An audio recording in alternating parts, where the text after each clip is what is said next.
Well, hello, everyone. Good morning. Shabbat Shalom. It's good to be here with you today.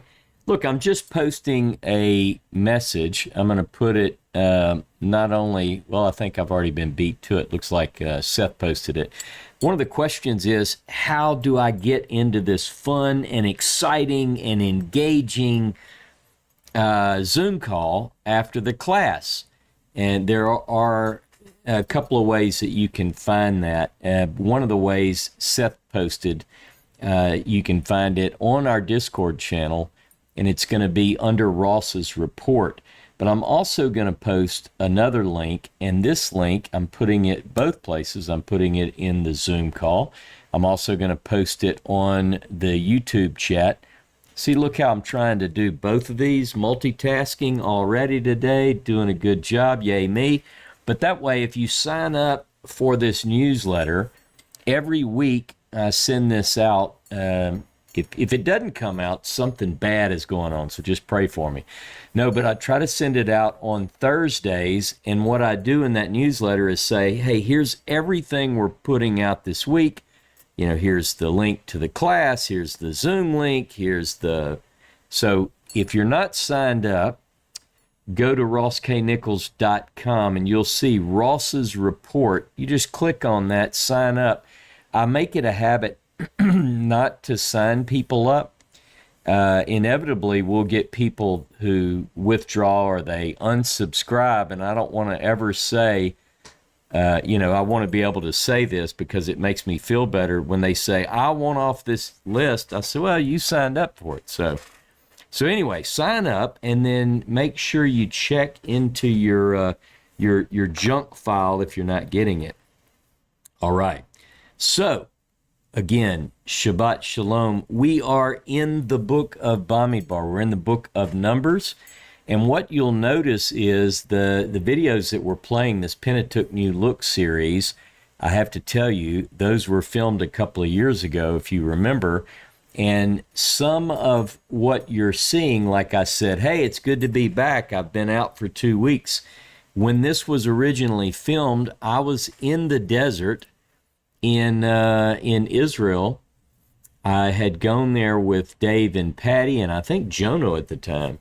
So I'd been out for a couple of weeks. So that's what those comments were about. So I condensed today's class, had the first two Torah readings from Bamidbar, from the book of Numbers, and we're going to continue to go with that, and it builds us a little bit of cushion for a couple of things that Seth and I are working on. So, okay. So I know that there are some questions and comments. Last week we had a really good dialogue session because it was engaging. You participated in it. And that's what I want to happen every time. So if you have questions, comments, please jump in and give us those comments. Let us know what you think. I know some of you like to hang tight and get a little bit of warming up going on before you jump in. But I think one of the main things that I want people to take away from this class is that going into next week, I'm going to have a handout for you. And what I do is I wanted to build up to the place where Numbers chapter 10, verse 11 is when the children of Israel leave Horeb, when they leave Sinai. And as I said at the end of the video, that corresponds with Deuteronomy chapter 1. So we're going to next week begin to look at those horizontal reading between the book of Numbers and the book of Deuteronomy. We're going to compare and contrast, and I think that is what's going to be very instructive. So I'll put that handout up sooner rather than later. So early this week you should have that. So anyway, we're going to get into that. But this week we covered some of the chronological, I think, issues, challenges, and I think that is something that we'll probably talk about today. I made several comments. I'm obviously not a fan of the view that Saudi Arabia that Horeb Sinai is in Saudi Arabia. Look, I know that some of you would fight over those words that I just said. I know some of you are very much convinced of that point, and I'm willing to discuss that. I think we can have some great conversations as to maybe why I don't see it that way, and you might be able to convince me today that is the correct location. But I think biblically it just doesn't fit. So I kind of want to get into that, but I'm not going to push you into that. I'll allow that to come up naturally.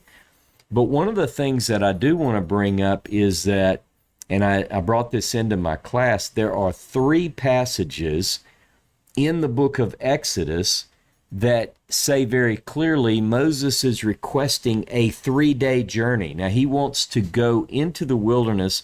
He knows already where he's going. He's already been told by God, according to Exodus chapter 3, you're going to bring the children of Israel to this place. Now go tell Pharaoh that you want to come here. You want to bring the children of Israel with you. So Moses doesn't say, look, Pharaoh, I want to take the group to Saudi Arabia. You might say, you might think I'm being a little bit silly, but he says, I want to go for a 3 days journey.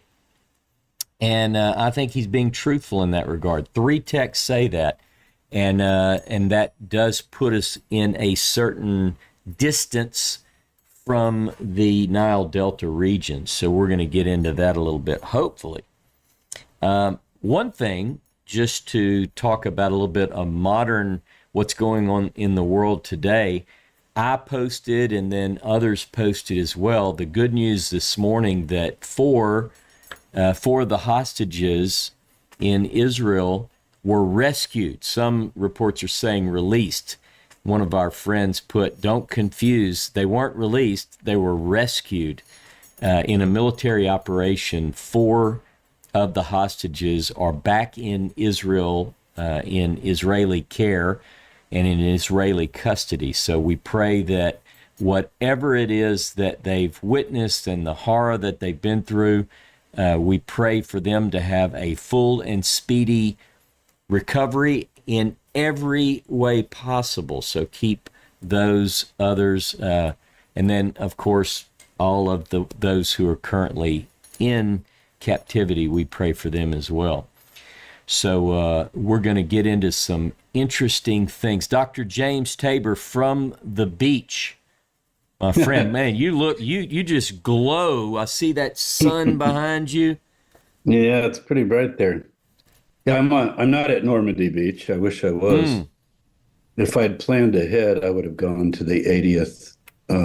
I do want to go to Hitler's grave next year. Yeah. That would be in April. I went on the 50th, and I'd like to go again. If any of you are interested in that, we'll organize a little informal trip of some type. Yeah. There's no grave, I shouldn't say grave, but where he died. And on the day of his death, it's April 45. I want to read a section of Isaiah 14, which I did once before. I just have a feeling I want to go back.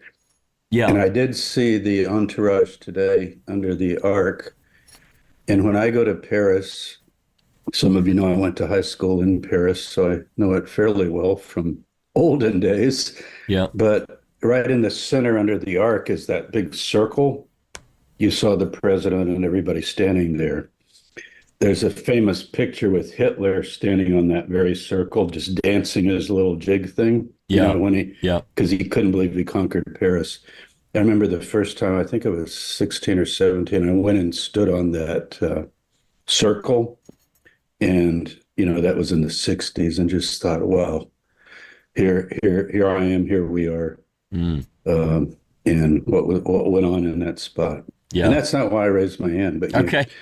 So the reason I raised my hand is just to point out 2 things about the Exodus that people probably know, but maybe not. And since it is my field, when Frank Moore Cross, the famous ancient Near Eastern scholar, first began to argue for a Mount Sinai tradition in Saudi Arabia, or Horeb, as we prefer to call it, some of us. This is the great Harvard scholar. Most of you know who he is. He talked to Herschel Shanks, the editor of Biblical Archaeology Review. This is before Simcha Jakubowicz had his film out with Cameron or any of that. This was way back. It was in Bar Magazine, as you would expect. Mm-hmm. You can look it up. And uh, Cross mainly quotes Paul from Galatians. Isn't that interesting? Mount Sinai is in Arabia and so forth. Now, he's not a New Testament scholar, and he knew 1,000 times more than I will ever know about just about anything and everything, I think. But in terms of Galatians, I can say that that's my field, right? Academically. I mean, I did my PhD on Paul. And Arabia there misleads a lot of people that Mount Sinai's in Arabia. What are you talking about? And those of you, Dave and Patty are down in the Arava, Yeah. right? Many of Yeah. you know this. When the Dead Sea Scroll group read Isaiah 40, verse 3, it says, prepare the way in the desert, right? Bamidbar. And then it says in the Arava, that Hebrew parallelism. The desert, that is the Arava. Yeah. So you could take a plane to Tel Aviv, land, walk out, get a cab, and tell the driver, I want to go to the Arava. You could just say that in English. He would say, you want to go to the Dead Sea hotels? Because why would anyone do that? Resort, right? Yeah. He says, you mean the Dead Sea hotels? Now, if you said no, Qumran, he'd still, oh, Dead Sea, yeah, I'll take you. But either way, he knows where he's going. So the Rift Valley, as many of you know, from way up in the Galilee, geologically, all the way down to Africa and into Africa, I think all the way down to Victoria Falls and, the upper regions of the Nile. That's all the Arava. And so Arabia in Greek, and you can check Herodotus and other sources, it essentially means that area, and especially when you're using it in terms of the Bible, Moses and where he was and so forth. So that would only tell you what Paul thought. But from what I can read and tell, that reference to Arabia does not mean what we call Saudi Arabia, but that is where Saudi Arabia gets its name, right? It's the main country that sort of emerges out of that rift. And then, of course, you have Suez Canal and on down to Egypt. So I was just going to add that there's so No, many good other point. Good point. And my own views are somewhere between, in the Sinai Peninsula, but somewhere between Har Harkum and maybe Tarif El Hashem that Simca's convinced of and Cameron and others. But frankly, I don't know. I want to know more. Yeah. But if you watched Dave and Patty's thing last night, Prayer Mountain really calls to a lot of us and the copper mines and all that. And so I can't make that Horeb. I wish I could. That would be kind of interesting. Right. But I think it is a significant site. But Deborah Hearn, Dave Tyler mentioned her, HURN, get her stuff free on academia.edu.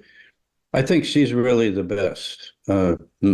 She knows the most, and she's done the wilderness journeys day by day, and it's literally stops, that water holes that she's actually tracked and walked with maps and satellites and did her PhD dissertation on it. So it's pretty interesting. Now, Anyway, James, we have Deborah's PhD dissertation, but I can't remember if we have it because she sent it to us, or do you remember? Is it on Academia already? I don't know that she's put that up yet. Okay. But she's got a couple of articles that are key that will, just like Galatians can Sure. throw you off. Yeah. The other is the opening of Deuteronomy, that it's 11 days journey, and she explains that's a misreading of the Hebrew Yeah. in most English translations.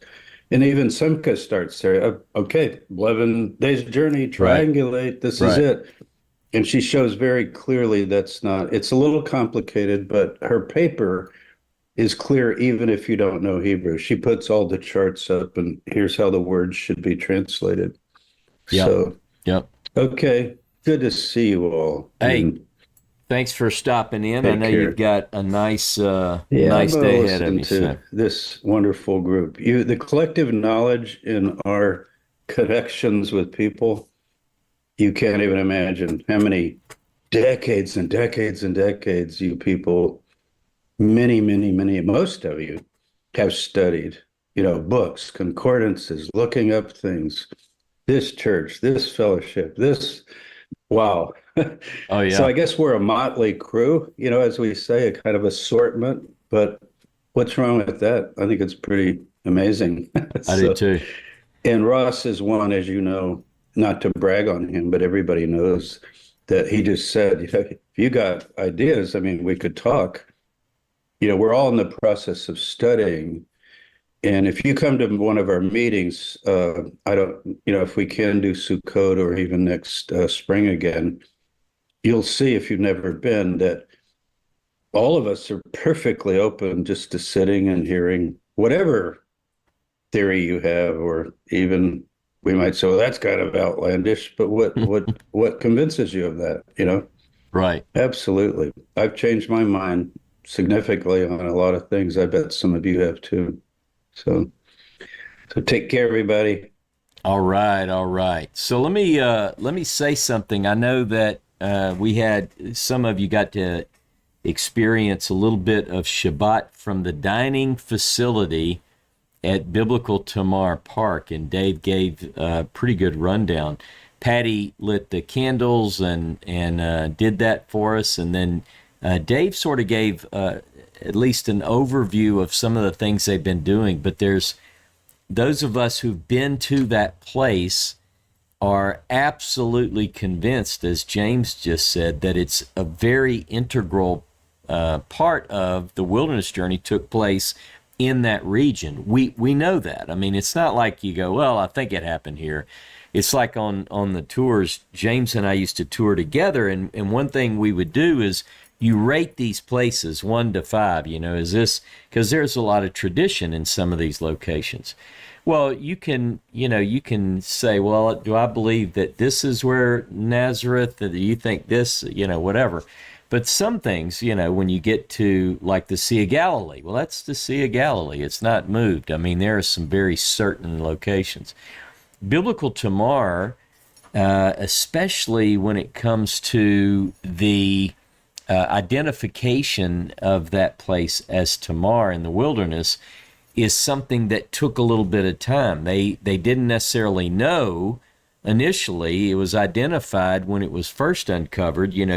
People would go by in the 20th, 19th, 20th century, and they would just see a bit of the Roman ruins, and they didn't have any idea what was underneath that soil. But several seasons, 2 significant seasons of archaeology reveals that it's biblical Tamar. And Dave talked about some of that, so I don't want to necessarily rehash that, but I do want to say, when they call this place Blossoming Rose, the ministry that takes care of this place is called Blossoming Rose, and I wanted to share with you the prophecy that comes from, because remember now, we're in the book of Numbers now. This is Bamidbar. We're talking about the wilderness. So if you go to Isaiah 35, and this is a text that was later turned into a very popular song. When Jewish people would make Aliyah in the 19th century and the 20th century, and they would go back, this song became very popular among the Olim, they call them, returning, people who were making Aliyah. So Isaiah 35 says this: the wilderness and the dry land shall be glad. I'm reading the NRSV to make a point. The desert shall rejoice and blossom. This translation says, like the crocus. It shall blossom abundantly and rejoice with joy and singing. The glory of Lebanon shall be given to it, the majesty of Carmel and Sharon. They shall see the glory of the Lord, the majesty of our God. Now, I'm going to build up to something. What do you mean you're going to see the glory of the Lord? We're in the desert, all right? Strengthen, verse 3, the weak hands. Make firm the feeble knees. Say to those who are of a fearful heart, be strong, don't fear. Here is your God. He God, will come with vengeance, with terrible recompense. He will come and save you. Wait a minute. Where are we? We're in the desert. Hang with me. Then the eyes of the blind shall be opened, the ears of the deaf unstopped, the lame shall leap like a deer, tongue of the speechless sing for joy, for waters will break forth in the wilderness and streams in the desert. The burning sand shall become a pool, the thirsty ground springs of water. The haunt of jackals shall become a swamp, the grass shall become reeds and rushes. Verse 8, a highway shall be there, and it will be called the Holy Way. Unclean shall not travel on it, but it shall be for God's people. No traveler, not even fools, shall go astray.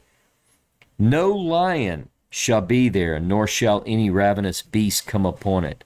They shall not be found there, but the redeemed shall walk there, and the ransomed of the Lord shall return and come to Zion with singing. Everlasting joy shall be on their heads. They shall obtain joy and gladness, and sorrow and sighing shall flee away. Now, this passage, this section of text tells us, and there are plenty of other texts which indicate that the redemption begins in the wilderness.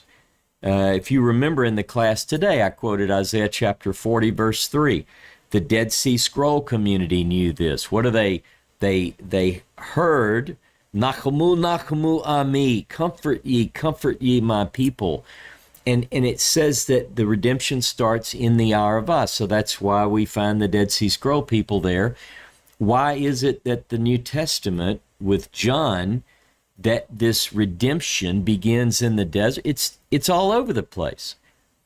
So we're going to talk about deserts. We're going to talk about the geography of the redemption. And I read several verses today in the class where Judges chapter 5 and so forth, where you see God coming from Paran, Habakkuk chapter 3, these various places, Teman, Paran, on and on. It's from the desert. Like if you say, well, I want a front row seat to the redemption, where are you going to go? And some of you might say, well, I'm going to go to Jerusalem. You say, well, you'll see it, but that's not a front row seat. That's not the 50-yard line. You want to go to the desert. That's where it begins. That's where it kicks off. Remember, in Isaiah 35, it says that God is coming. This isn't a Messiah. This is not a Messiah. This is talking prophetically about God coming. Now, one more thing, and I want some of you to jump in and give me some of your comments. There is a link I'll share later. I learned a song, the song that I was talking about, that's based on Isaiah 35, when an unexpected visitor arrived in the desert when I was working there, just like Dave and Patty are there right now. I was there working with Dave Cole. Some of you know Dave. A car pulls up, and this Jewish man teaches me this song. I'm not going to tell the whole story because I want to get some of your comments. But here's what he said. He asked me, do you know the song? I said, I don't know what you're talking about. I thought he was a crazy guy. But he begins to sing this song, and it goes like this. Yesasum midbar vetzia. You know the song? I don't know it. Yesasum midbar vetzia. Vetagel tegel arava. Vetifrak kahavatzelet. Vetifrak kahavatzelet. Sorry, I'm not a singer, but bear with me. Ki nivkeu bamidbar maim unhalim ba'arava. Ki nivkeu bamidbar maim unhalim ba'arava. That is Isaiah 35:1 and Isaiah 35:6b. Literally, the wilderness, Yesisum midbar. Midbar is, remember, in the wilderness, Bamidbar. This is one of the words. The next word that deals with desert is Vetzia. It means dry land. and then it has Arava. It's like all of these words. There are 5 words that are used in Isaiah 35, 1 and 2, which indicate desert. See, I'm doing air quotes, desert. But I want you to know that there's only one place in Israel where all 5 of these words apply. Like James said, if you get out the airport, you go to flag down a cab and you go, hey, I want to go to the Arava. They know to start driving east. And they're going to go to that general region. But if you said, I want to go to the Midbar, Arava, Vetsia, and you start listing all of them, it quickly goes to this one region.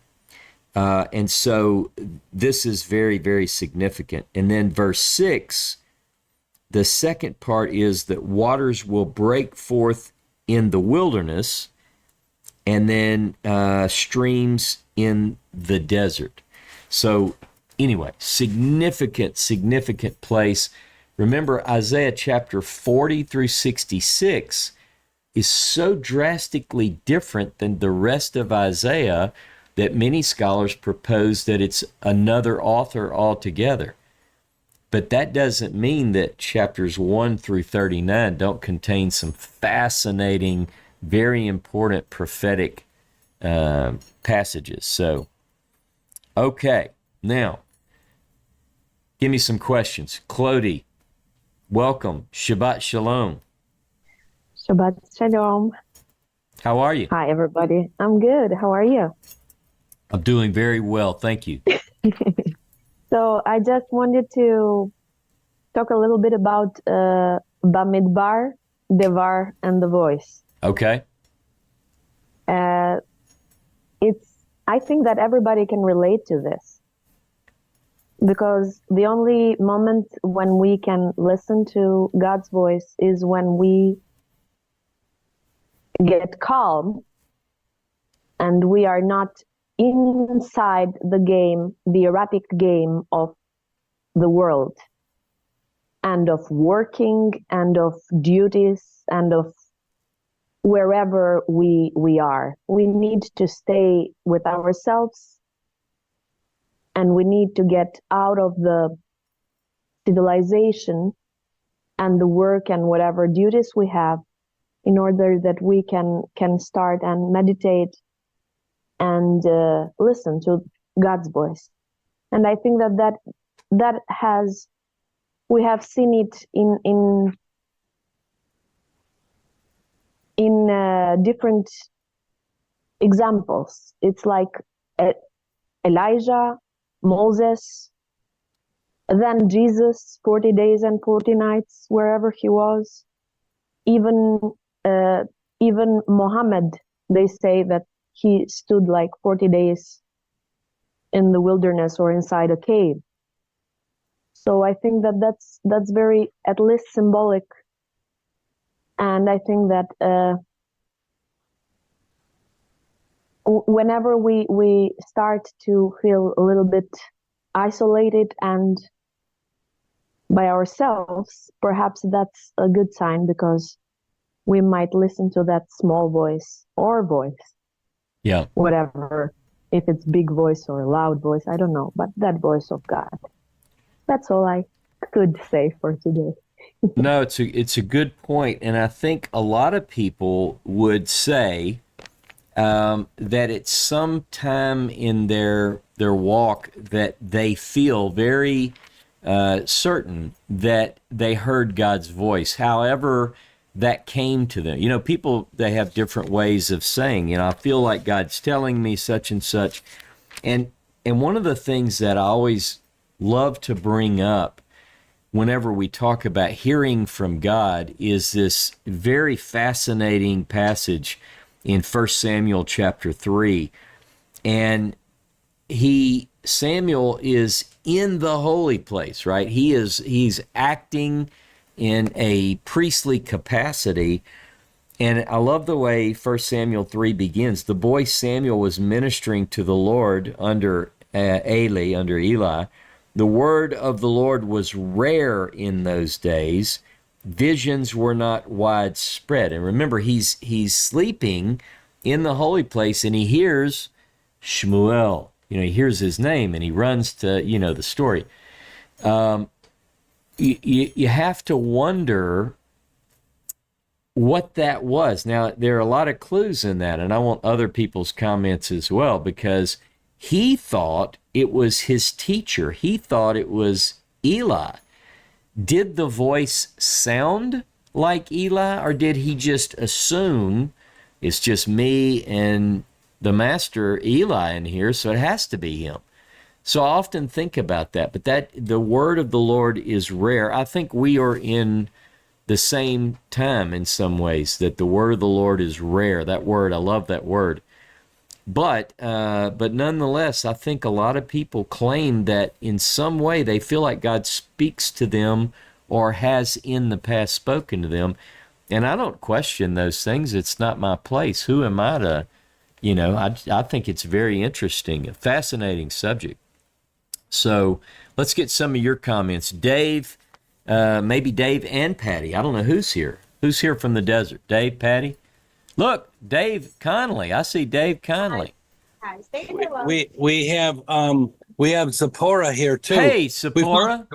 We found Zipporah out there. What a beautiful name, a bird. Isn't it though?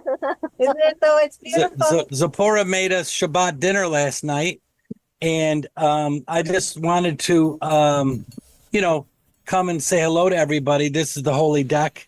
The porch. This is the holy porch. This is Dr. Tabor's room. James, we just looked at it. It's in great shape. Dave, let me see in your room. Here's David Conley. There's David Connolly, who lives here now. And David has Israeli citizenship. Amazing. So we're really proud of him. And we love to talk, about every other third sentence you named something that was close to us. So we really had a great time listening to you, and we don't really have any more comments other than, That we hope you all come out here someday. yeah. And if anyone wants to be a volunteer, please come out. They will 100% support you out here. There's no pay; it's a volunteer job, but we need a lot of help over here, and we're going to continue to support this. All these people. One small correction, Dave Tyler, because and by the way, first of all, it is good to see Dave Conley, a longtime friend, and it's a pleasure to see Zipporah, such a beautiful name and a lovely lady. Look, that one thing I wanted to correct you on, though, Dave, you said that there's no pay. What Dwayne always told me was that there is pay, but it's out of this world. You won't see any pay in this world. You'll see it in the world to come. Okay. And so I accept that correction. He would, on the supervisor meetings, he would often tell me to give myself a raise, put myself in for a raise. And he said, feel free to double your pay. Go ahead and put that in for yourselves. That's wonderful. Well, we just wanted to make sure that we said hello to y'all, and there's been a lot of everyone. There's been a lot of people wishing us the best, and we're holding up our end. There was four hostages were saved today. Unfortunately, a police officer lost his life in getting those hostages, but at the end of the day, this really changes things because Hamas can't keep putting this in front of Israel. Yep. There are. And like I said before, Ross and Seth and Patty and I are going to make a video of all of us and what we saw this week. We had 3 Israeli officers with machine guns and dogs take us into the 1 kilometer from Gaza. So that was scary. Yeah. We heard the bombs going off. And we saw the devastation at a music festival and at a kibbutz. So my soul cried out to me, you have to make a video and show people this because it's absolutely horrible. I don't want to bring this down, but the redemption draws near. And who knows?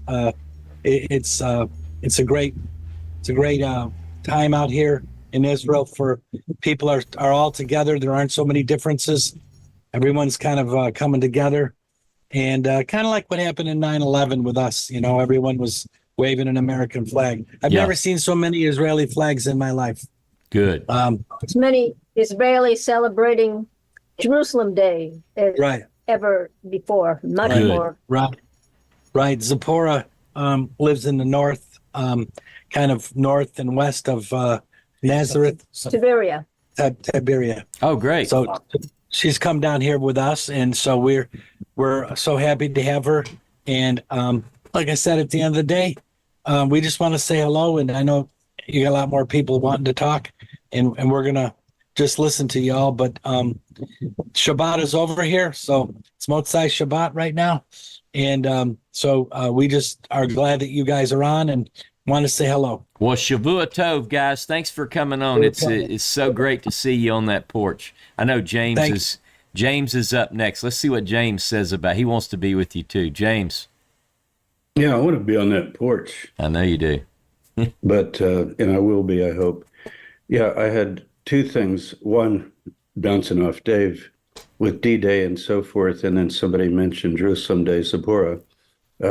I'm sure you thought of this too. You know, while the world celebrated D-Day, which I think might be the most important day in history, certainly in my lifetime, in terms of consequences, then what was happening June 6, 1967, Yeah. the same day. Isn't that interesting?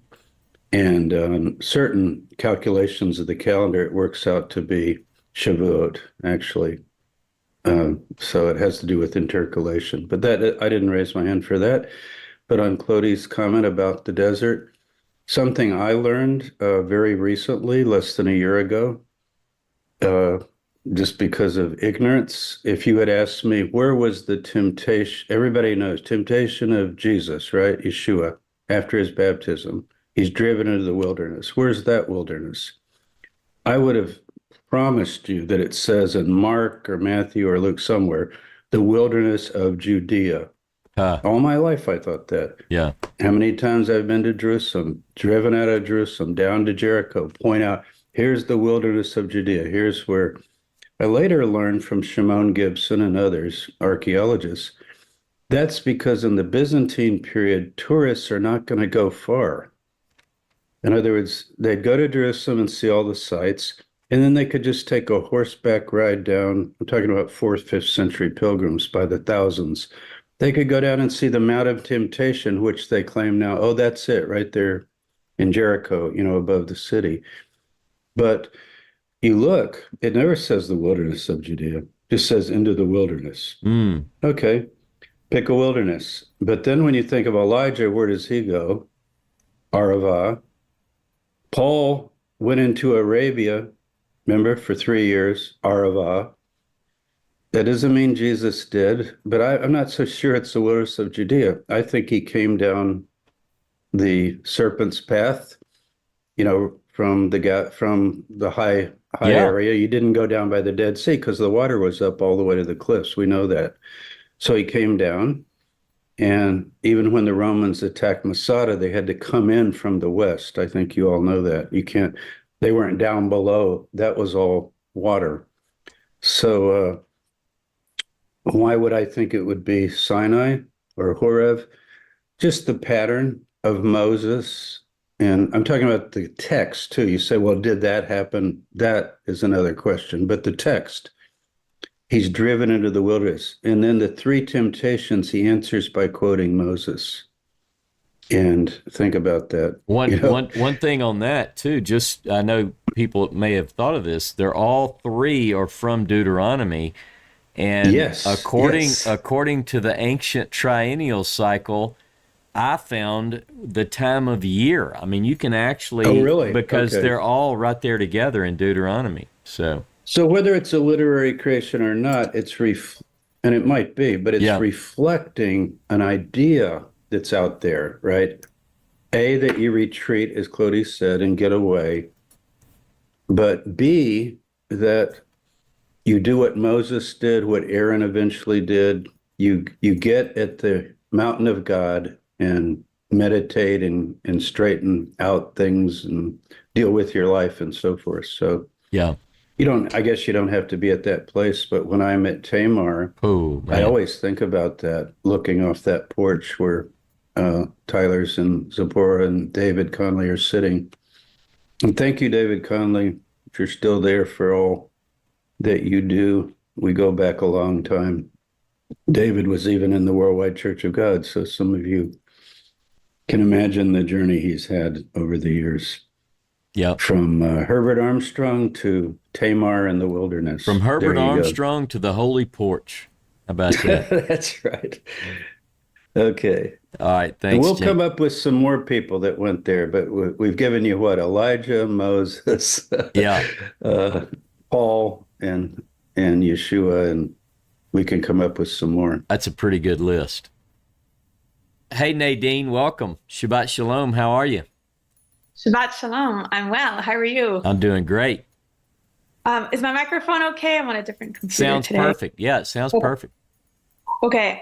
So I wanted to bring up this ongoing study that I'm doing in this parsha, which is why the tribes were in a certain order around the Levites in the middle, and why they broke camp in that order. And I haven't figured it out, but I wanted to share some of the numbers that have come up and see if there are other people that have thought about, why Judah, Issachar, and Zebulun are first, and then why does it break camp like this, and Okay. reasoning behind this. Yeah. All right. So I've added up some numbers. I'm a scientist, so math works for me. And the biggest tribe is Judah. And so Judah goes first, along with Issachar and Zebulun. And there are 186,000 people, according to Numbers 1. Okay. And Benjamin, Manasseh, and Ephraim, they're they're positioned kind of, I guess, west. And they're the smallest group, so they're only 108,000. But they're not last to go. The last to go is north. And that's Dan, Asher, and Naphtali. And so, yeah, like the number, like kind of thinking about the relationships of the tribes that also are clustered together. So, like, for example, Judah, Issachar, and Zebulun, again, are all sons of Leah. And so does that, what connection does that have? So, yeah, I was kind of just more asking if people have. You're not studied going to that. believe this. You're not going to believe this. First Okay. of all, I have all week. This must be God trying to talk to me, because all week I have listened to Jono Vandor, who is onto something major. But it has to do with numbers and tribes and the weight of an assigned weight for the mothers and the children, and I just don't get it. And and he is so frustrated with me. He said, Ross, it is not that hard. Just read. So he's written this paper, and it has to do with the ceremony of the blessings and the curses on Mount Ebal and Gerizim. And he said it's according to the listing of the tribes in the Moses scroll, where Levi is in the middle. And he said, I want you to understand why certain ones are on the Mount of the Blessing and certain ones are on the Mount of the Curse. The reason I'm bringing this up, Nadine, is when you were talking, I imagined Jono talking through you to try to get me to listen again.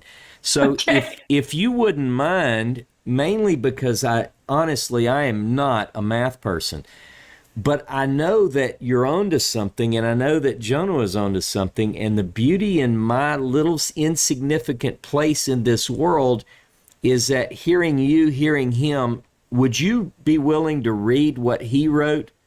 And then you can also, as you write up what you're working on, send it to him, because I think that's what's so amazing about this group. We have people who they're having insights that are really, I think, significant. And anyway, I'm writing down right now when we get off here because it really is something very similar. And the reason I bring it up, not just because I think they're both math related, they involve the mothers, the orders, the arrangement, the number of the all of that. So I'm going to send you this. Cool. And Awesome. and if you continue to develop this idea, because this really is interesting. Why is it that this tribe goes out first, and so forth and so on? Now, one quick point, just because I am interested. When you were giving those numbers, without me looking at the text, are you looking at, say, on the three tribes on the west? Are you adding the number of those tribes together? Okay. Yeah. I got you. Exactly. Now, one thing that would be interesting, if you think about this, I'm curious. I've not looked at the arrangement of the tribes on the sides and written down mother of. So, for instance, if Judah is here, do we put Leah, or what, So I'm thinking that has something to do with it as well. I don't know. I think it does. I haven't figured it out. I'm trying to look for patterns and for meaning. So this is why I'm saying it's, of course, an ongoing study. But yeah, I'd be super interested in hearing what others have written, including Jonah, of course. So that's really cool. Hey, one more point. Jonah said, Ross, he said, imagine you have 12 kids and somebody's got to be on the Mount of Curse. And you can see your kid would be like, why am I on the Mount of Curse? He said, take that out of the equation. He said, he showed me, and this part I did follow because it wasn't mathematical. He said, notice, I think the way he put it was oldest, youngest, oldest, youngest, oldest, youngest. And it was like, it's split up in this really bizarre pattern. And he said that the Moses scroll and the order and arrangement matches the genealogical list in Genesis 46 too. So anyway, Cool. Thanks. it might be fun. So I didn't mean to. I think that the two are related. So is that enough to get us started then? Yes. All right. Thank you. Good deal. Hey, Karen, how are you? Good. Oops. You hesitated. I think I froze for a minute. Okay. All right. Good. Good deal. I'm questioning this part of where the children of Israel, they're slaves and then they leave. I wonder what it's like to be a slave in Egypt. Like what actually constitutes that? Because it seems like there's a whole lot more freedom of movement than what we would think slaves are today. How can Aaron just go and visit his felon brother in the desert Yeah. if he's a so, it seems like, I don't know if slaves have more rights back then, or maybe it wasn't for as long as a period as we are told. I've been doing a lot of study during on Pharaoh Akhenaten. I've always been fascinated by him. Uh-huh. When he tries to switch Egypt to monotheism. Right. And, all that goes down at that time. And I always think there had to have been some kind of, I don't know, Joseph monotheistic connection there, because you don't see very many cultures in that area who are monotheists during that time. I'm almost none. Right. And, so for a pharaoh to be trying to change his entire culture, and wipe out the old gods and make it more of an individual relationship, like he breaks up the priesthood of Amun and tells people that they can have their own relationship with God. That's part of Atenism, I guess you could call it. Yeah. And then there's this relief in the Ramesseum that I just learned about. I'm trying to do some research on it, but I'm having a hard time finding anything on it. and it's this kind of like a propaganda story of the king, the pharaoh, driving out the Attenites, driving out the monotheists. Yeah. And there's some kind of sea battle that ensues. And of course, the pharaoh wins and drives the Attenites out and drowns them in the sea, he says. And I always wondered if there was some, I mean, I know the timeline's different, but I know the timeline's questioned a lot on who was the pharaoh of the Exodus. Right. Nobody really knows. So I always wonder if there is some kind of connection there. Let me ask you something. By the way, you always are studying the coolest stuff. I tell you what, you need to move your office here at least part of the year, or probably not, because then I wouldn't get anything done. But let me tell you, when you think about, first of all, have you studied or are you studying the Battle of Kadesh? Mm-mm. Okay. Put that in your notes because it reminds me of the situation you just described. We have evidence of, and some of the great archaeologists of our time have bought into this idea, that a source for the story, bear with the way I said that, because I know we have fundamentalists, we have people who are not so fundamentalist, but some have proposed that the story of the Battle of Kadesh is the source of the Exodus story, the battle between Pharaoh and people drowning in the sea. And they've discovered reliefs, of chariots and horsemen, and, they're drowning. And so that's a fascinating thing. Now, you also mentioned how it's rare, but we do have this account where this Pharaoh kind of tries to swap the whole country over to a monotheistic or monolatry, at least. The difference in monotheism and monolatry is when you can have a bunch of gods, but you have to worship one God. It's like some people believe that Israel was not truly monotheistic in the beginning. It was monolatrous. And the examples are where it says, you shall have no other gods before me. What does that insinuate then? That there are other gods, you just can't have them? Or, God sits in the council of the gods, Psalm 45. So those are some interesting questions. And when you were talking, I thought about the passage where it says, where God is asking the prophet, can a people change its gods?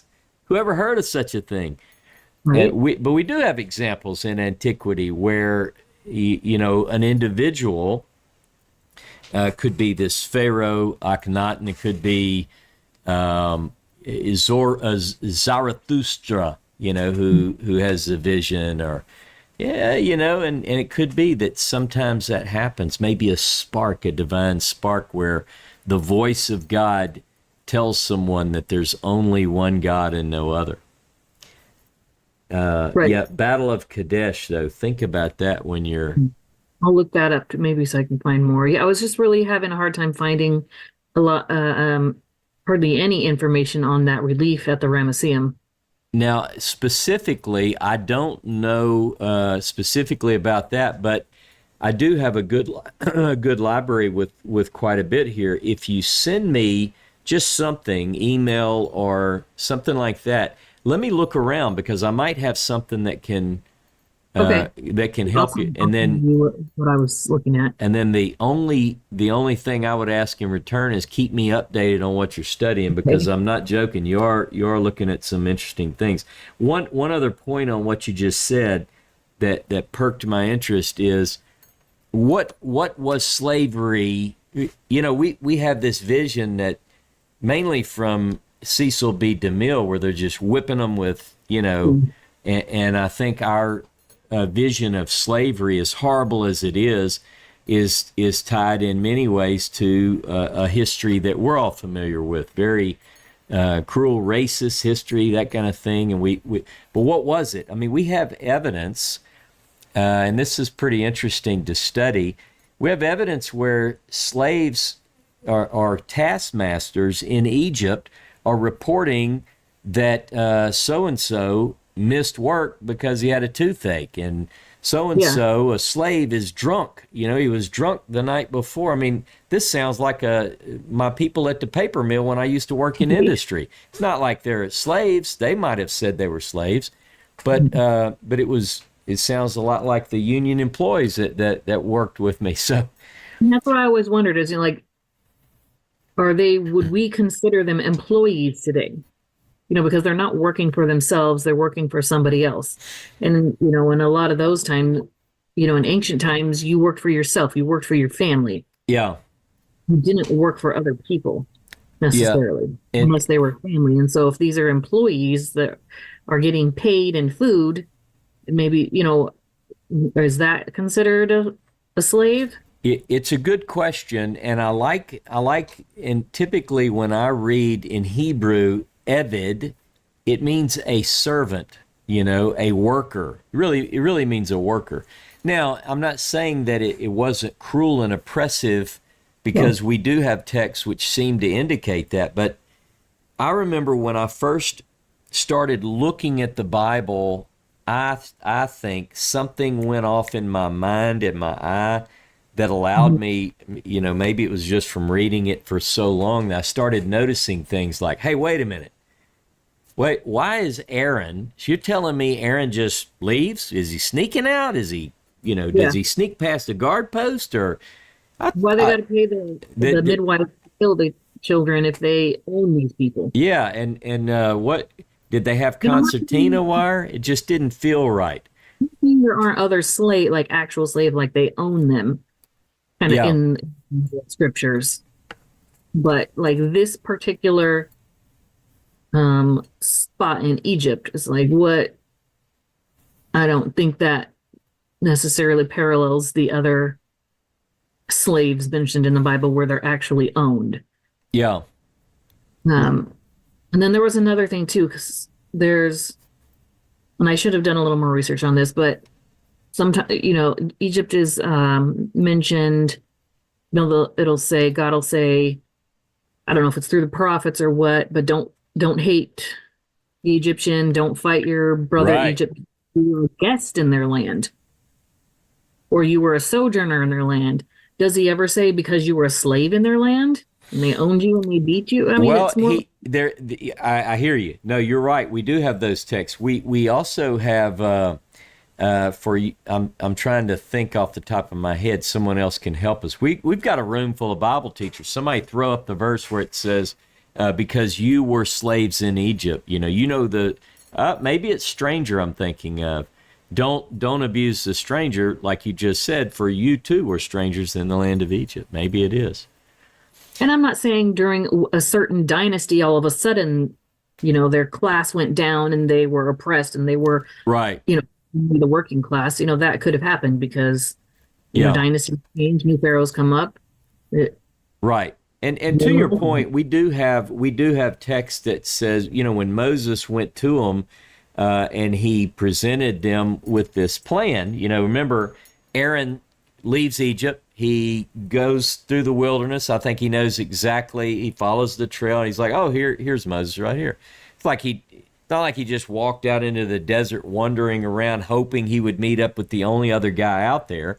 I think it's a known location. He goes there, he meets him, and they discuss God's plan, and then they go back to Egypt together because it's not that far. It's probably a 3-day journey, if I can say it. And then, you know, they just go back in, but it does say that when they presented the message, they couldn't receive it because, you know, of the hard labor that they were under and stuff. But, you know, what does that really mean? I don't know.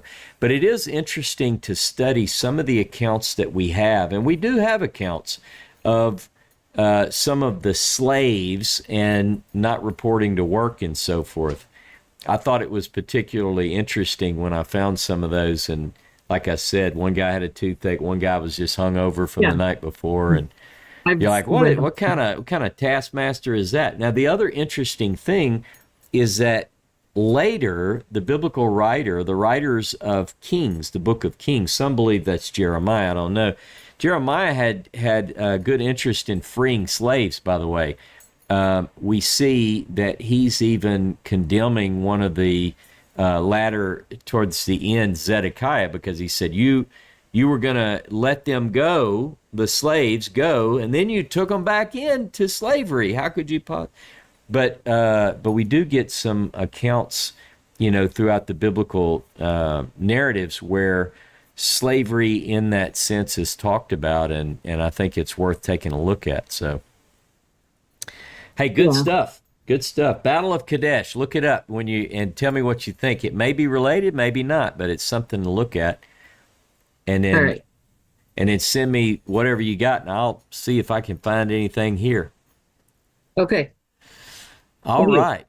Todd and Angel, how are you? Shabbat Shalom. Shabbat Shalom. How you doing? Doing wonderfully. How are you guys? Oh, we're doing pretty good. Couple of points I want to bring up. One is what you mentioned earlier about Yeshua quoting from Deuteronomy on those 3 different times. I don't remember the one that is missing right offhand because that was last year that I looked into it. But I noticed that one of the 3 things that he quoted for Deuteronomy, one of them is not in the Moses scroll. And I found that to be kind of interesting. Like I said, I'm sorry, I don't remember which one it is off the top of my head. Right. But I was looking them up, and I was kind of like, well, that one's not in there. Yeah. But, and just want to bring that point up, and something like what Karen was talking about, questioning things.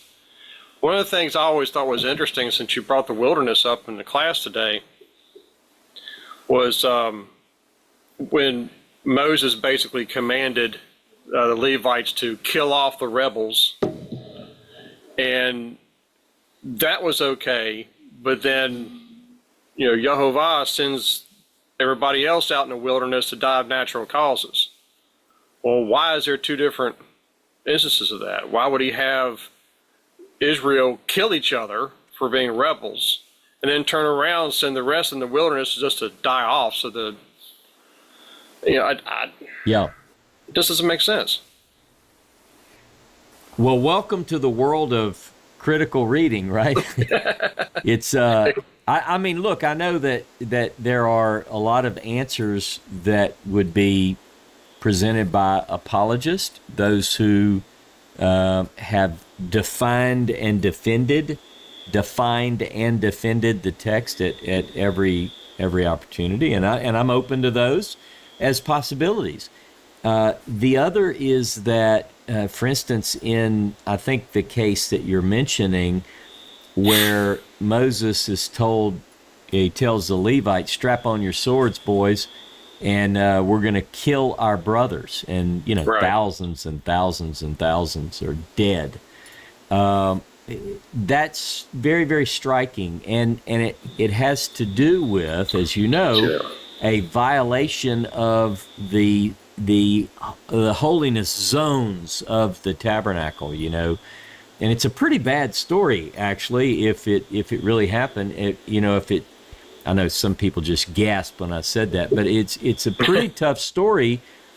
If you have Pinchas catches a man and a woman, it's hinted at pretty strongly that they're doing something bad in the tabernacle, and so that kind of leads us into that. Now, it is also interesting, I might add, that story or a form of it is in the Moses scroll.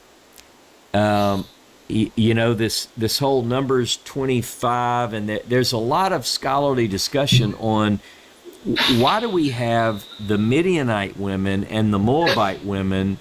What's the deal there? Are the Midianites living in Moab? How is it that you start the story talking about one group?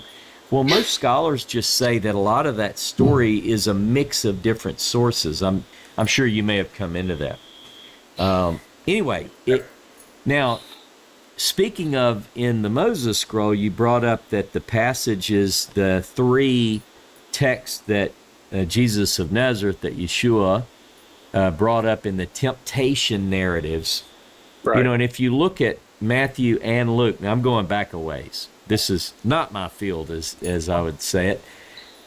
But if you look at those side by side, you do get a little bit of difference, as I recall. The order is not the same, and the text, I almost want to think that there's a little bit of difference between them, but be that as it may, what I do find striking is that years ago I became convinced that the annual cycle, well, it's not like it's a big discovery. It's clear if you go look it up. You can look it up anywhere on the internet, that in the Second Temple period, for instance, in the time of Jesus, they read in Jerusalem and in the land of Israel, they read from a triennial cycle of Torah readings and not the annual cycle of Torah readings. The annual cycle of readings was developed in Babylon.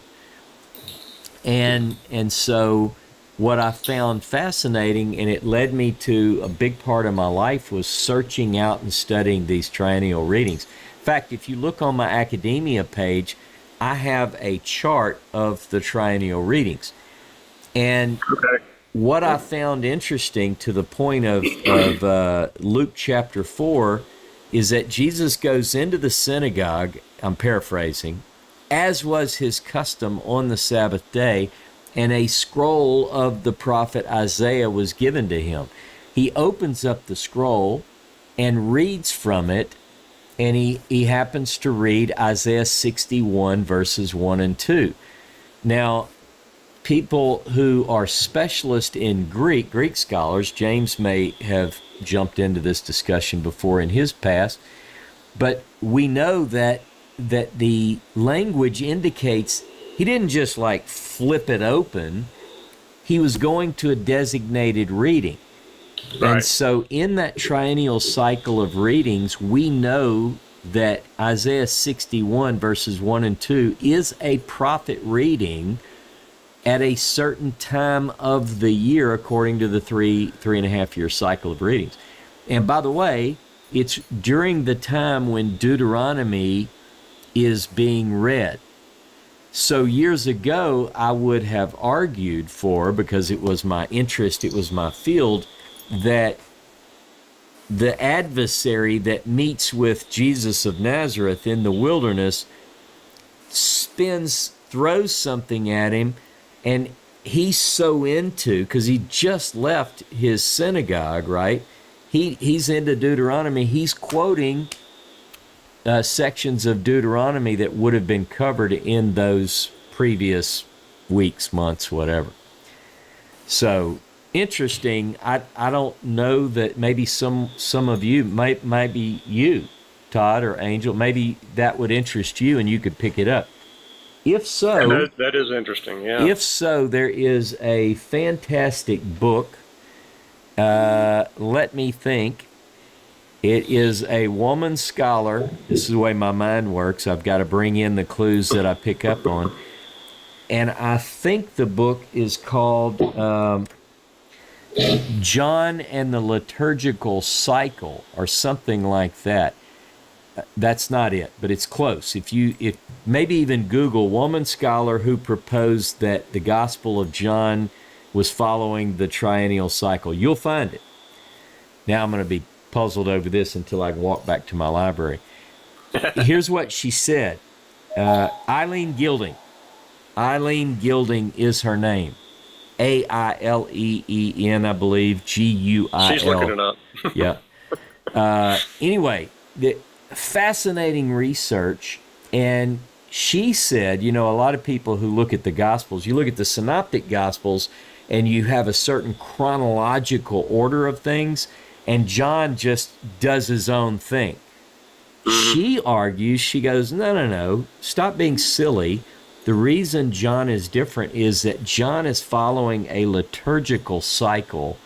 And so I got some of my early ideas. I found her book after I was making some discoveries, and I said, if the ministry of Jesus of Nazareth, his teaching career, lasted 3.5 years, you could almost put it in order if you followed the triennial cycle of readings. That was my original idea there. So that's an interesting side note right there too, because according to Peter in the recognitions, he only did it 1 year. And supposedly, and I agree with this, that chapter 6, verse 4 in John was added in because they're telling the story of him feeding the multitudes, and all of a sudden throws in there, oh yeah, by the way, it's Passover. And it goes right back to the rest of the story. It's like, but that was added in to give him that 3.5 years. If you read John in order, it's 1 year. That's one argument. The argument that she puts forward is don't fall for that trick. It's 3 years. It covers 3 years of the ministry. So I don't know, but I am trusting that brilliant people who are really into this will solve this once and for all and let me know so I can say, you know, I'm glad you figured that out. I doubt if anybody can solve it. I don't know. Yeah, you Hey, never good know. stuff though. But let me know, Angel. Did I get the name right? I can't find it. Okay. All right. I'll have to find it now and make sure I didn't give you the wrong name. But mark it down. I said Eileen Gilding. So let's see if my mind is even working. Is it Nadine? Did you find it? All right. Hold on. Jump in there, I sent Nadine. the link on the chat. Oh, look at that. Let's see. That might be it. All right. And Eileen Gilding. Okay. All right. Very good.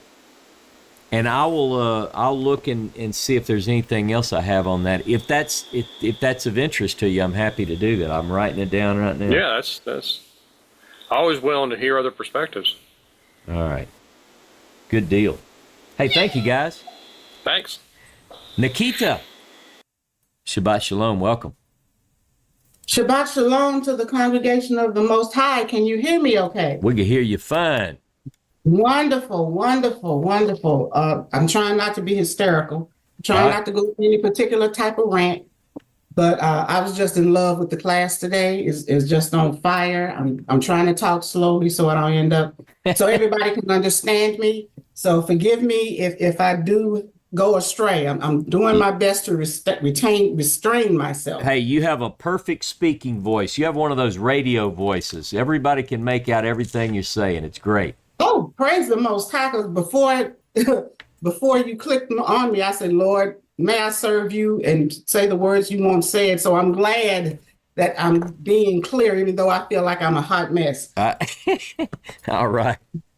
Okay, a few things I want to say before I get to the main reason that I wanted to speak. First to Sister Karen, loved what you had to say about Pharaoh. There's a movie called The Egyptian made in 1954 about Akhenaten and the monotheism that he tried to impose. And I don't know if it's all fact or fiction. It might be a historical drama, but you may enjoy watching that. It's called The Egyptian from 1954. It's in color. Good. Okay, and to Sister Clody's point, the wilderness significance, beautiful, absolutely beautiful, because I'm a wilderness fan. I think I've lived my whole life in the wilderness because I love it so. I refuse to step over into the promised land simply because the Lord is closest to us in the wilderness. Amen. Okay, and what the gentleman before me that spoke that said something to the effect that they were to die of natural causes in the wilderness. I'm one of those people who's a big defender of the righteousness of the Most High. If we commit a sin of any type, any transgression against his righteousness, any grace we get between the commission and our deaths is a place of repentance for us to wake up to see what we've done wrong and to repent for it. Some sins, transgressions, however you want to speak of them, can be so bad that there's no coming back from them. And we always have to remember that the Most High knows our hearts. He knows our thoughts. He knows the significance of the inner man of us that comes out in our actions. And if it's so malignant, like any other cancer, it just has to be taken out. Yeah. It can't be worked around. Now, mind you, all of that had nothing to do with what I wanted to say in the first place. That's a good warm up. That's a good warm up, though. Well, it's just that as some of the scholars in this congregation speak, things come to me. And if I have some type of response from the Most High for it, I wanted to give that out first because that's my purpose in life, is to do what he would have me do. But now, unless I have some other things that I actually wanted to bring out. Yeah. Point one, and please stop me. I don't want to hold the floor too long. So you could go ahead to someone else. But the first thing I want to say, you have the microphone. oh, you're so generous. That's right. Bless you, bless you. We're here to learn. Okay, so for some of us, some people were saying things about the wilderness. Now, like I said before, I live there, so anything anyone needs to know, just let me know. And I have scholars in the wilderness with me, and we'll be glad to share our information. Main point for me while I live there is like for some of us, we don't chase the Most High until something or someone is chasing us. We love him. I mean, but sometimes we love him like other things that we ignore until we actually need them. Yeah. Or until there's a quote unquote reason for their purpose. So by me being in a situation, and everything can be about perception. And I'll go to the second point. That's with Job in the wilderness and with David in the wilderness. When you're in the wilderness, you have a heightened sense of the Most High because we depend on him for everything, for water, for food, for shelter. When you are in a place that's not the wilderness, you can kind of relax on those laurels and not have to look for him as much. Same with David. If you read the story of David before, we had the Goliath situation and he was all hot on fire for the Most High because he's like, you got a lot of nerve. He didn't take the height of Goliath into account. He didn't take his military mastery into account. Yeah. And because Saul tried to tell him, Saul was being, quote unquote, the snake in the garden. He's like, oh, he's been a warrior since his youth and you are but a youth. Yeah. His years of fighting equal your years of life. And you're going to take him on because he had the fire of the Most High within him, that none of that mattered. He just knew who he was representing. That's right. That's right. Okay. And then if you go further in reading David's life at the beginning, when he left Saul, after he left Saul, he would inquire of the Lord, Lord, should we do this? Should we fight this? Should we do that? He inquired of the Lord constantly until you get to chapter 12 or 13, where he saw Bathsheba. He didn't need to talk to the Most High then because he knew what he wanted. Yeah. Okay. So those wilderness experiences, they teach us and they train us. And then when Nathan gave him the thou art the man, he realized I've been living and working and depending on my own quote unquote knowledge and wisdom. I would not have gotten here. But even then, in that instance, the Most High did not leave him clueless because he gave David so many clues as don't touch this woman. Mm-hmm. When he asked the servant, whose house is that? He said, Uriah, you're one of your mighty men that you really don't want to betray trust. That, that's Bathsheba, the wife of. So sometimes if we can ignore the clues if we want to, but we can never say that the Most High left us clueless. Oh, yeah. There's no righteousness in him to do that because he has no other agenda but to be our benefit. The Most High is all kinds of wonderful. I mean, there's no other way that he would want to disturb us. He's trying to give us the benefit of life, and that abundantly. Okay, so then with Job in the wilderness, a couple of weeks ago, there was a discussion in the dialogue about Job and something concerning about his children dying, and that didn't seem too right or whatever. Okay, there's a verse in Job chapter 1. And that verse says, forgive me, I was trying to look it up because I don't, and forgive me, I have the King James. It might be written different. That's all right. I love the King James. Oh, okay. I love it for the way it speaks because it gives the Most High such majesty. But either way, this is Job chapter 1, verse 5.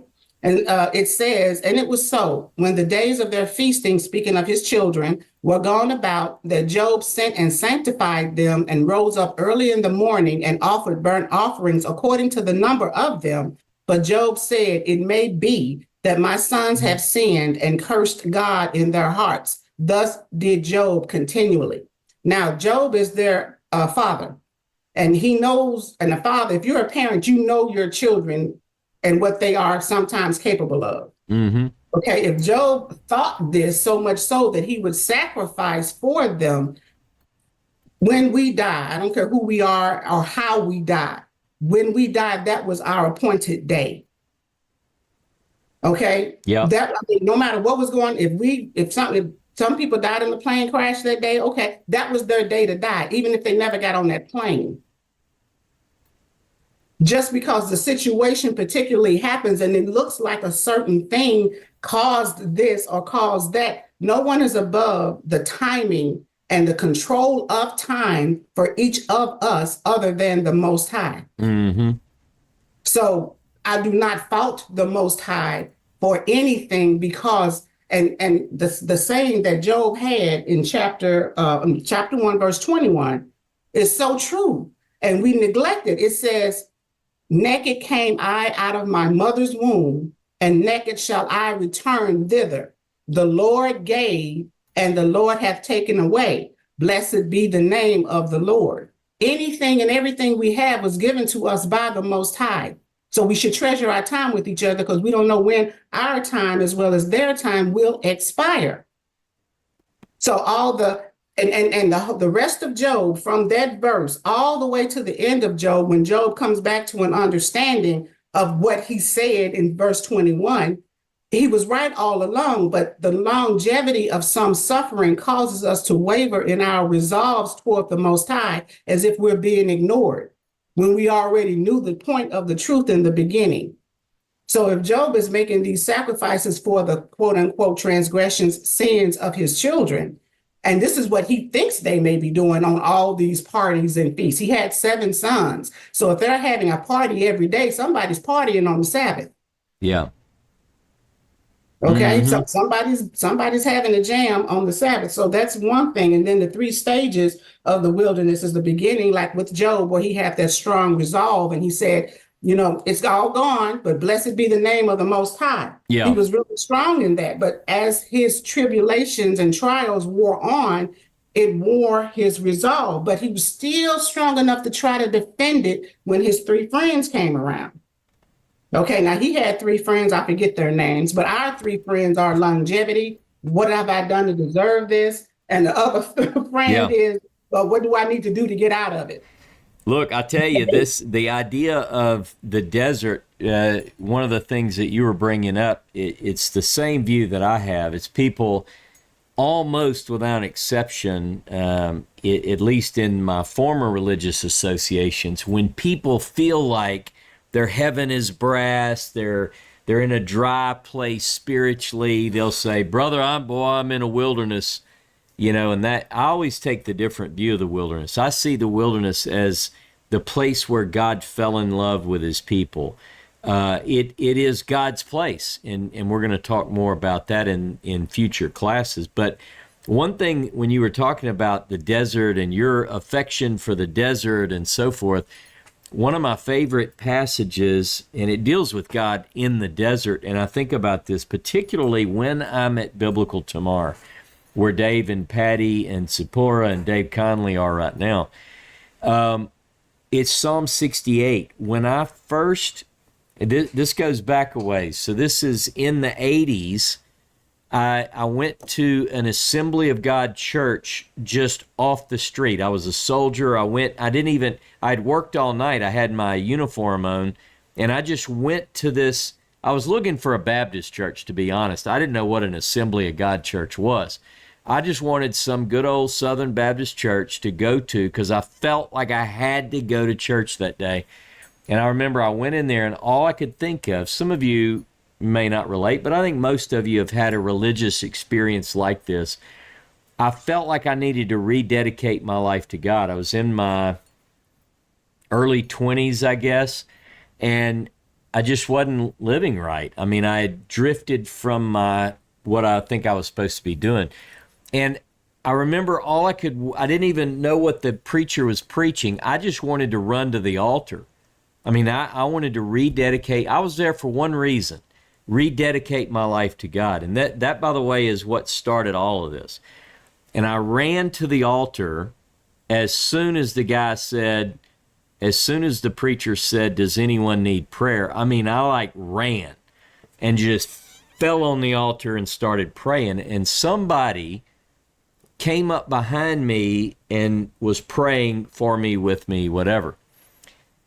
And I remember, without going into all the details, I turned around to see this person, and he had a Star of David on his jacket.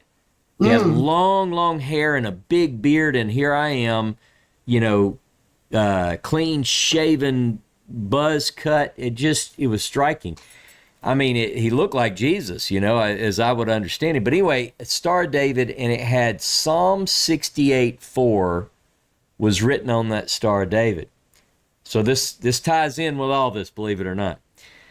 So I couldn't wait to get my Bible, and I opened it up, and this is King James. This was the first verse I memorized, coming back to God. Psalm 68:4 says, King James, "Sing unto God, sing praises to his name, extol him who rides on the heavens by his name, Jah, and rejoice before him." And this guy was sort of a Rastafarian guy. We became great friends, but let me tell you, so forever I thought about Jah, the God who rides on the heavens. But let me tell you what that really says. Here's the verse. I'm reading now from the NRSV, Psalm 68:4. I'm going to read it in English. I'm going to tell you what it really says in the Hebrew. "Sing to God, sing praises to his name. Lift up a song to him who rides on the clouds. His name is the Lord. Be exultant before him. Father of orphans, protector of widows, is God in his holy habitation." Yes. God gives the desolate a home to live in. He leads out the prisoners to prosperity, but the rebellious live in a parched land. O God, when you went out before your people, when you marched through the wilderness, the earth quaked, the heavens poured down rain at the presence of God, the God of Sinai, at the presence of God, the God of Israel. Now, this is in the desert. Now, let me prove it to you. God doesn't ride, Jah doesn't ride on the heavens in this verse. Look it up. It says he rides on the Aravot. Remember our word for desert, the Arava? Yes. It means the plains, the low-lying lands of the desert. So this, if you look up the Hebrew, the God that we serve, the Most High, is in the desert, is in the Arava. And so anytime I'm in Biblical Tamar and the wind is blowing at night through the palm fronds, I think of God riding through that region, because that's what we get in the scripture. So I'm like you, Nikita. When we talk about the desert, that's my place, and it's God's place. And that's where God fell in love with his people. In fact, the book of Hosea talks about at some point in the future, he's going to woo his people back to the desert, and he's going to take them again in sort of a reconnecting with his love. So the desert is the place. Look, if you think that the desert indicates dryness, read the story again. There's a lot more to it, right, Nikita? Absolutely. Absolutely. I think you said that's where God fell in love with his people. I think his people fell in love with him, the ones who want to see him in his righteousness. Oh, yeah. You have to choose to. A lot of people see, anytime something happens to them, the first thing they do is blame God for something. Yeah. God did this, God did that, he allowed this, he allowed that. Learn from the experience. There is so much. There used to be I forget how it went, that they had like 5 people with blindfolds on, and they each were given a part of an elephant to feel, and the perspective were different, because some people were like, oh, it's a skinny animal because he had the tail, and one guy had the trunk, and everybody's perspective at that point was different. When Moses asked the Most High to show himself to him, and he said, "You can see my hinder parts." Yeah. Okay. That is forever true. We cannot see the move of the Most High till we look back on it from a different perspective.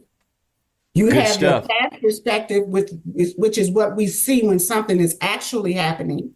You have your future perspectives, as you say, you know what, that changed my future in this way. And then you have the other perspective of the knowledge that you have of him now. Because you're like, you know what? When I got hit by that bicycle, it saved me from being hit by a car. Yeah. Everything is All different. about perspective. It's all about perspective. But if the Most High can be anything other than righteous to you, then your perspective will blame him for things instead of saving you from things. I hear you. It's a whole difference. I have one more, and I'll stop and get off. Someone was speaking about having no other gods before me. Yeah. And I think the conversation was, well, are there other gods? And we can make a god out of anything. You know, we can make our parents gods, we can make our children's gods to where we serve them, we can make our jobs gods, we can make money our God. But the thing about the scripture, oh Lord, I love you, is when he says, you shall have no other gods before me, he realizes that he knows that we can make gods out of anything. But if we take whatever our issue is and apply him first, those other gods will be reduced to destruction. If we apply the word of the Most High first before we apply it to any of our other gods, then all those other gods will disappear because his word will solve and handle and complete all of our issues. I hear you. Yeah, For me, I only have one, so I don't have to whittle through to make the other ones to destroy the other ones. Yeah. But to me, that's another way of looking at that verse. Like I said before, it's all about perspective. Yeah, the biblical, when I mentioned it actually, because the biblical perspective is that at least the biblical writers knew of other gods. Micah 4, for instance, says, they will walk in the name of their God, but we will walk in the name of our God. There are a lot of passages like that. But I'm like you. According to the Hebrew Bible, the goal was, and ultimately is promoted throughout the text, particularly in the prophets. Isaiah 45 in particular really drills this point home. Isaiah, not only second Isaiah, but you get into Zechariah 14:9, that ultimately that all of the world, now by the time of Isaiah, it's clear. I mean, it's the message is firmed up. But some of those earlier texts do indicate, and we know that people, whether right or wrong, they have, as you say, made other gods. So what we're working on, one of our future projects, is going to demonstrate in a way I don't think many people have considered the battle of the gods. So, for instance, in the Exodus, it's very clear, according to the writer, that God is waging war on the gods of the Egyptians. So who are those? Yes. So anyway, so there's some good stuff. Hey, Nikita, as always, my sister, thank you for your good points. And we're going to bring Betty up and see what all she's got to add to this. Shabbat shalom. Bye-bye. Shabbat shalom. Thank you. Hey, Betty. Shabbat Hey. shalom. How are Can you? you hear me? Shabbat Shalom and Kodesh Tov. We are in the new month of Sivan, which is, the time of the giving of the Torah, which, Baruch Hashem, a blessed time to remember. I had one thing basically to say, and then with all of the other things people brought out, I have more, but I'll try to keep it. First of all, regarding Nadine, what you said about the placement of the tribes around the tabernacle. Believe it or not, and I thought it was still there, and I looked, I put sticky notes in my Bible. And in the front of my Torah, I have a sticky note showing actually, it's in Numbers 2, the placement of the tribes. I have it written out, north, south, east, and west. And also then in the front of the Bible, I have the blessings and the curses with the placement of the tribes. And I've always wondered why that's important? I mean, why was it listed? If it's not important, it has to be important. So there has to be a reason. And then I started thinking, well, what about the future placement of the tribes? You know, in at the end of days. And so all of this made me think, well, I don't know the answer to that. Maybe someone will come up with it. I'm hoping you do, Nadine. But then I'm thinking, well, what about, I mean, our particular individual placement? Why are we where we are? You know, why am I in Lake Charles, Louisiana? Why, you know, why are you're in Canada, right, Nadine? Yeah. And why, you know, why are we where we are? What are we supposed to do with where we are? I'm sure that there's a purpose. There's a purpose for all of us. And anyway, that part was one part. And then the next part has to do with the wilderness, and especially the wilderness of Paran, which, you know, Ross, when you read from Habakkuk 3, I just thought it was so interesting. I went ahead and read through most of the chapter, but I think it's so interesting that it says that his glory, speaking of Hashem's glory, covered the heavens, and the earth was full of his praise, and there's a brightness as the light. Rays issue from his hand, and there the hiding of his power is lodged. To me, that is so powerful. I don't really understand it all. Yeah. But there is a hiding somehow of his power. Maybe we don't see it all yet, but one day that we will. And then skipping down further to the verse that talks about we all bow to him, and even Sinai bows to the God of the universe. It's like Nikita said, I mean, the Most High is just too amazing for us to ever fathom. Yeah. And maybe that's what the hiding of his power is all about. I don't know. But the thing about the desert, when you're at Tamar, the thing that got me was not only all of the people that have trekked through that place, but also at night, if you look at the stars, you're just overcome because the whole sky is just full of stars. And how can you not think of God's promise to Abraham that he would make his children as the stars of the heavens, and that all who bless them will be blessed and all who curse them will be cursed. I mean, we're seeing some of that now. Yeah.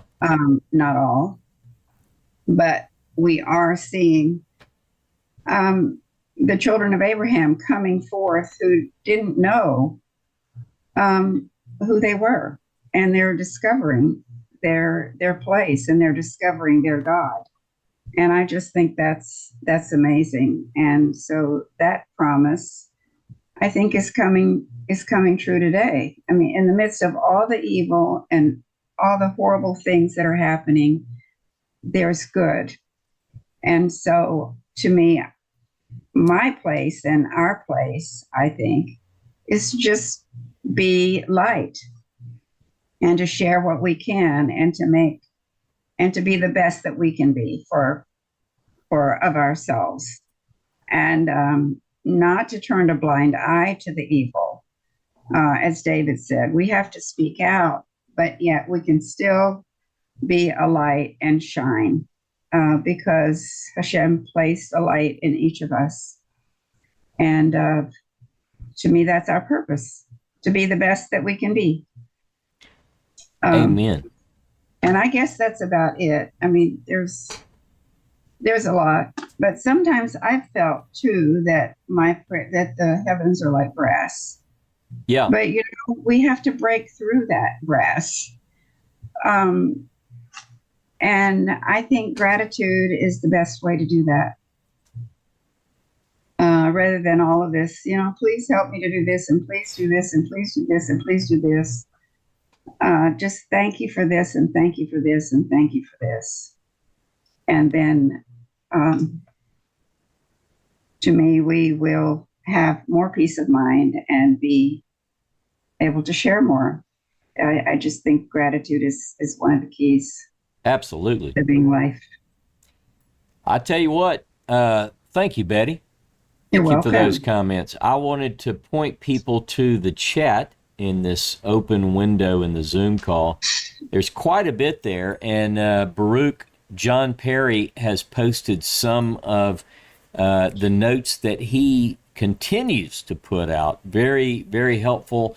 But like if some of you have mentioned certain topics, he's posting links to some classes that that might perhaps cover some of the things that you're talking about. So, but look, this is a group that is just filled.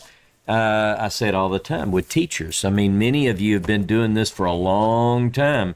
Some of us longer than others, but nonetheless, it's always good to get together with people who place God and the biblical text at the top of their life and love and interest. And it's always fun because, you know, I get to meet people who are truly knowledgeable and who are seeking the truth in these matters. Look, there's nothing better to do with your time than invest in understanding the Bible. And I love it. I know you do too, or you wouldn't be here as long as you have been today. So Thank you, Ross. hey, thank you. A Thank lot you of good so stuff much. is coming up. Stay with Absolutely. us because not only do we have some things in the works, Seth and I are working not just on putting out material, but we're also preparing to move. So in the next couple of weeks, it's going to get really busy here. We're working at the other building as well as this building, packing this one. We're just beginning to start that phase, but we're working to get the new building ready to move into. And we want to hit the ground running. And we think that, oh, look, John just posted the link to Ross's link on Singing with Judah from 2016. So you can check that out if you want to hear me sing again. Some of you say, there's no way I'll click that. But anyway, so it's going to be exciting. We're going to be moving in, and we just decided to take the plunge and got a new, much improved camera for some of the projects that we're working on. So we're looking forward to showing you even an improved videography coming at you soon. So, you know, as we're blessed, we try to put that back in to what it is that we're doing. We feel like the message is of utmost importance, and the quality ought to be there too. And so we're going to continue to push that envelope as hard as we can as we're blessed to do that. So thank you for your help. Thank you for your support. I have one more. Can I ask a question really quick? Yep. I noticed in Habakkuk 3, I still have my Torah open. The word Selah written after after verse 3, that God comes from Timon and the Holy One from Mount Paran. And I understand it means to pause and to reflect. Do you know the purpose, the origin of that? I don't. It is what you said is basically what you'll find in most of the dictionaries that we have, even Halot, Hebrew and Aramaic lexicon of the Old Testament. But I will say this, and that is standard understanding of the phrase Selah. But here's the truth. We don't like question marks with theology, with biblical text. I do, but most people don't. They want to know. I mean, somebody knows, but truth is we don't know. We don't know what quite a few of these terms mean, particularly in the Psalms and in poetry. We get, like, here's an example. We get these terms, and it is, say, for the one on the stringed instruments or something like that. I'm just making, you know what I'm saying? But these kind of things are in the Psalms. Truth is, some of these things we just don't know. And I think that this could very well be one of those words, because I've read enough on it. It makes me wonder if anybody really does know, or if there's just quite a few guesses going on. I know it's not really a great answer, but it really is. Here's another one that I love. Years ago, I was going to teach a class, and I put it in my notes again last week. In the Psalms, we know that there are books within the book, right? I love the Psalm. And I want to do some studies on the Psalms and some teaching series on the Psalms. So you know you have 5 books within the Psalms, right? And what's interesting is that you have more than those 5, but the heading will say book 1, book 2, book 3, book 4, book 5. Then you have certain collections of Psalms, the Psalms of the sons of Korah. And years ago, I was doing a study that I felt like I had discovered something, because a lot of the Psalms, if you're familiar with the Dead Sea Scrolls, you know about the teacher songs, we call them. They're basically Psalms that sound like an individual is speaking through them. Well, our book of Psalms has that as well. And what's interesting is that they all begin with a word. Let me look at it real quickly so I can share you an example. Psalm 40. Okay, Psalm 40 is an example. King James has "to the chief musician." The Hebrew says lam natseach. Lam natseach. And some translations translate that as the overseer. But I'm going to tell you that this is one of those terms that is quite instructive, but no one knows what it means really, because if you look it up, it can also, some say it means eternal. Now here, let me just tell you this. There are 61 times that this phrase, notseach, whoever the notseach is, 61 times, all in the psalm except one, Betty, and that is in Habakkuk chapter 3. Now, the reason I brought it up is because I believe this would make a great book one day. Now, somebody's going to beat me to this and just go write the book. But I think this is like an instruction manual for some kind of prophetic figure. If you read through these Notseach Psalms, it seems to indicate a career, a person who faces challenges from the religious leaders of the day, someone who is very critical of the priesthood, someone who is always being attacked by people who practice lawlessness, and someone, I think, who describes potentially a bad end, meaning even their death. So if you want to have some fun, you want to look up a word that no one really knows what it means, but it's got some interesting stuff. Look up the Notseach. Noon, let me look at it real quick and make sure. Yeah, let me pull that back up. Well, you can find it in the opening of Psalm 40, but it's Nun Tzadi Chet Notseach. Who is that? Isaiah 40. Psalm 40, Psalm 53, Psalm 55, 56, 57, 58, 59. I mean, it's powerful stuff. So I don't know. We don't know what some of these words mean, but some of them can make for some fun studies anyway. Anyone else have something? Okay, so Carolyn says, spell that in English. You won't find it in English, but I would say if I were spelling it phonetically, it would be Notzeach.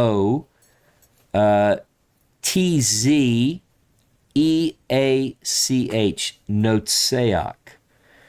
But look it up, Psalm 40, and just do a quick search, and you'll find all 61 references. Just read them and think about, who is it? Is this someone in history? Is it a prophetic figure that's to come? Who is this? Or, because they're not all Davidic Psalms, I might add. Remember, one of them is in Habakkuk. So, see how I just kind of threw that out there? Now some of you are going to be spending the week digging into this. It's some fun stuff. How about this? How about we close it down? Blessings to all of you. Have a wonderful rest of your day. Shabbat Shalom. Shavua Tov. Have a wonderful week. And stay tuned, because we've got some fun stuff. Jonah and I will be back on Thursday with something we haven't even announced yet. We wrapped up our previous series, and so some of you were there for that, the last of the series on the Shapira saga. And we even talked about a connection between the death of Shapira and where is the scroll and how that might tie in with Freemasonry. Man, all kind of cool stuff. Hey, this is getting fun. Thank you for joining me. Have a beautiful day, wonderful week. Join me Thursday night, and if nothing else, I'll see you next Saturday. Shabbat Shalom.